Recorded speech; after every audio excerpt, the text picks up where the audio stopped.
What we have here is another example of virtual signaling from a typical demo crazy politician. Nothing wrong with demo crazy, but the problem is when it gets imposed on people and used as a weapon to demonize certain countries such as China and Chinese people. When people in democracy societies actually have no voice. People have no voice. If they want to voice their concerns, they're ignored. It's just shambolic. It's just, look over here now. Premier David Eby of British province of British Columbia in S-Hole, Canada. So it took only 3 to 4 weeks for him to say something about Israel and the Palestinians. You know what I'm talking about. But it took him, and then later it feels like he just has to put in the anti-Asian, anti-Chinese part over here just to not leave anyone out. So it took 3 full years or more for David Eby, piece of crap, government NDP, New Democracy Party, typical Western country losers, to say something about anti-Chinese and anti-Asian hate.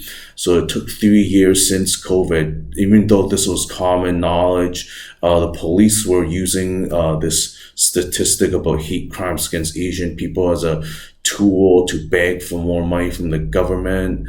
So this is just insincere, because Jewish people, Palestinians, and whatever, Muslims, they within the same month they get a letter like this saying, oh, it's bad, discrimination is bad.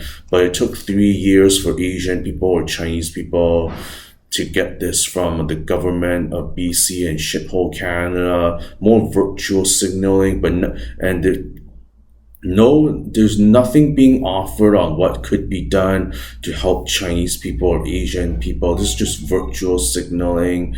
And just think about how things, and this is just about violent crimes. So basically more discrimination, violent attacks of people getting jumped. Pew Research. So this article is from 2021. So basically a few months after or like a year after COVID, full 12 months of gathering data.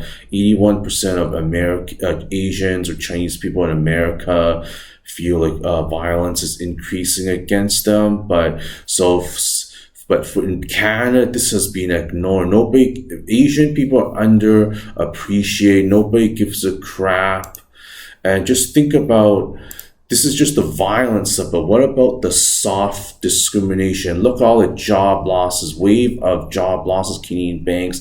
The 5 big banks in Canada are major employers, 6,000 workers getting laid off. And how do you think they're going to choose who gets laid off and who gets to keep their sad, miserable job? Do you think the white liberal woman at Human Resources gives a crap? They only pretend to give a crap because everybody's face is just a rat's ass.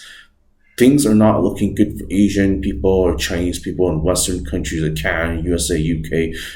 People are just ignored. If things are bad enough for citizens and permanent residents, they're just gonna, it's a pecking order. If you're a Chinese person who's a Canadian citizen, US citizen, whatever, you're just going to get discriminated based on your jobs, and your whole livelihood's going to go down. Standard of living is going down.